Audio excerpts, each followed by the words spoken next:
Hey guys, it's Holly, and to celebrate the release of the brand new Guardians of the Galaxy holiday special on Disney+, I thought it would be really fun to take a look back at the 2017 The Milano versus the Abilisk. This is set 76081 and originally retailed for $50 and only had 460 pieces. This was the last time we saw the Milano in play set form, and it was also one of the only sets that you could get Drax in, which is one of the reasons why this set is super valuable to this day. I think it's such a fun set, especially for that price point, so let's go and have a look at it. Here is the Milano all built up, and it is a pretty small ship, but I think on display, and at least for play as well, it is at a fantastic scale, looks incredibly detailed, and overall is a fantastic set. But first up, we have Star-Lord, and overall, I'm really personally glad to get this minifigure considering it has an updated version of his helmet, and that's something we haven't seen in quite a while, even though the helmet does have some really weird sort of giant star printing on the front of it, which isn't my absolute favorite, but I'm just glad that this piece made a return in this set. He's also got this tiny little brick-built jetpack on the back and comes along with his typical Star-Lord blasters. However,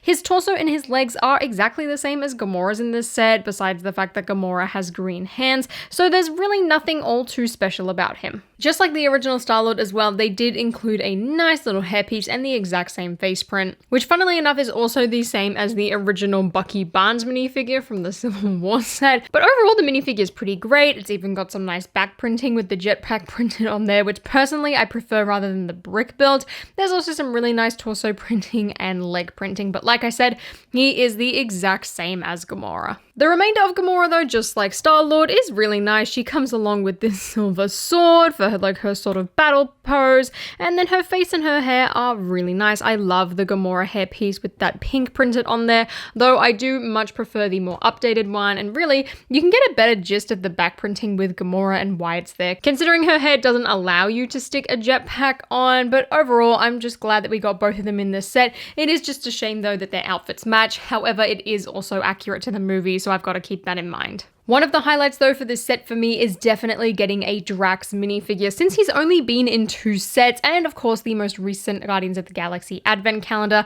He's really one of the reasons why I went and found this set in general, is because I really wanted to have him to complete off my Guardians of the Galaxy collection. The arm prints look fantastic, his back printing and head printing, everything about this guy is amazing, and especially with this version of Drax, I like how he's in more of a normal sort of clothes going forward. He's not in his sort of red Guardians uniform from the first movie, which is fantastic. He also comes along with a knife, and overall this minifigure by far is the highlight to me of the set, of course, besides little baby Groot. Now, baby Groot is baby Groot. There's really not a lot to him, though for some reason they give him like these 2 little lights that in the instructions at least it says to clip onto his hands, but overall this mold is absolutely adorable. I really want to get the other version of baby Groot as well in the future.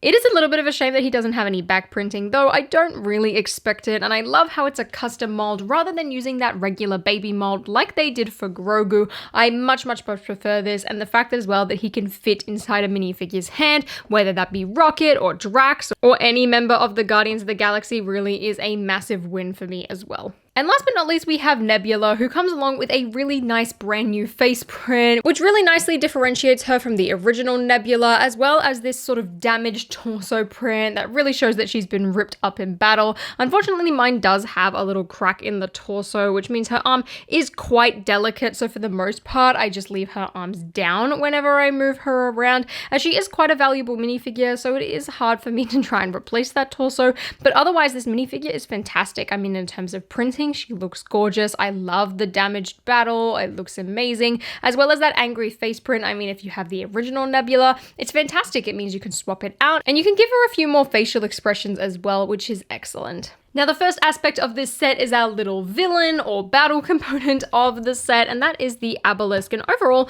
the build for this is pretty neat. The only thing I don't like about it is this little platform. I mean, overall, the platform's just kind of ugly. It's a massive gray slab. However, one thing that I do like is the fact that it has all of these cogs that you can turn around and make the Abilisk move. There's not really any handles for you to do that. You sort of just grab the tentacles and swivel them, and he can sort of move them around and battle. You can also twist them at the joints here, as everything is really built into Technic. Even the ones on the end you can sort of move around if you really wanted to, and there is a lot of play here, which is fantastic. Another big bonus as well is that these pieces on the end here, you can actually stick a minifigure foot to, which means you can display this set quite well. You can have all of these minifigures fighting, you can have someone in the mouth, which also does move back and forth so it can chomp and sort of eat someone, though it doesn't quite look right like this. I feel like a middle position or a closed or as close to closed as you can is really the way to go. The mouth actually joins up really nicely. The plates sit flat. I mean, you can also sort of move them a little bit, but everything lines up really well, and the actual build for the creature is great. Again, I just don't like the gray slab, even though it's sort of decorated a little bit with these two stickers here. Personally, I don't really think it adds that much to the build. Though as much as I'm not a big fan of the grey slab, overall I think this build is a perfect complement to the actual Milano build itself, which while is small, it's certainly mighty. Now for me, the Milano is the real star of the set and is one of the major reasons why I wanted to pick this one up. I mean, firstly was just to have both of the Guardian ships, as at the time I only had the Benatar. So firstly, I wanted to complete my Guardians, which really is where Gamora and Drax came into play. And then secondly was to get the second Guardian ship. Now the minifigures and I guess the color scheme overall are the reason that I went for this version of the Milano rather than the larger one. And I'm really glad I did. It's easier to display because it's so small. There's still a lot of space in the cockpit, which allows you to fit 4 minifigures in here. It even has a little stickered tile of the awesome mixtape, which I love, and overall is a fantastic build. My only real complaint with it though is that there are these large gaps on the base, which luckily, at least the way I have it displayed, which is usually on one of these sort of angled stands, you actually can't see the gaps. I also did have to remove this little sort of section here in order to stick it onto my base, but overall these are such small things to me that it doesn't really affect my feelings or opinion towards the set. Now first up, looking at the ship from the top, there is some really nice sticker detailing on the front, which personally I think adds a lot of detail. I love these angled stickered pieces. I also love the stickered Milano piece. And then there is this really nice printed cockpit, which you can open up and access the inside, which I'll show you guys in a second. But on the top, firstly, there are these 2 purple stud shooters, which allow for a little bit more play. At the back here, you have some more stickered panels. And then there is some really nice wing detailing, both built up using different colored bricks, as well as some stickers on these 2 back panels. There are a lot of really nice angles with this set. I mean, these wings do not move. However, these 3 pieces can all rotate as they're all connected on a ball and socket joint. Same deal as the other side. There's also these panels at the back that can be rotated, which really don't actually extend the ship all that much. It's sort of an illusion, as if you flick this down,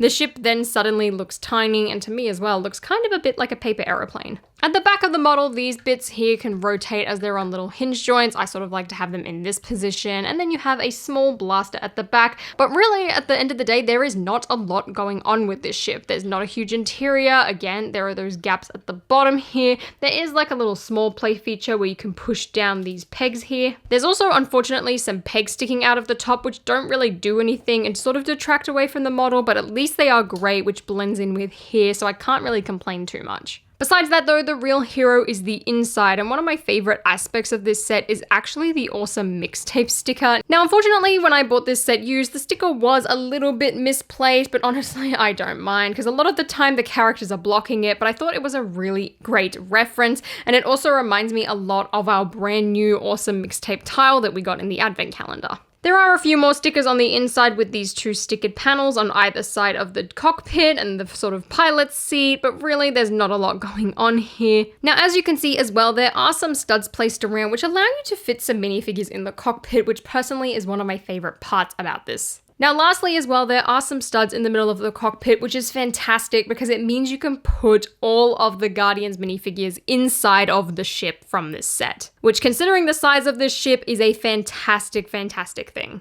Now personally, when I have this set up on my display, I only actually have Star-Lord, Gamora, Nebula, and Rocket Raccoon in here, who isn't actually in this set, but usually I stick him up the back just because I found it easier to place everyone in. Otherwise, while it is possible, it is a little bit of a feat to get them all in here. The The only limitation as well when it comes to people sitting in this ship is that Gamora cannot actually sit on that left-hand side purely because her hair gets obstructed by these pieces at the back. But besides that, it is really easy to fit every single member of the Guardians in here. And then for good measure as well, you just sort of stick Rocket on their laps and then you are all good to go.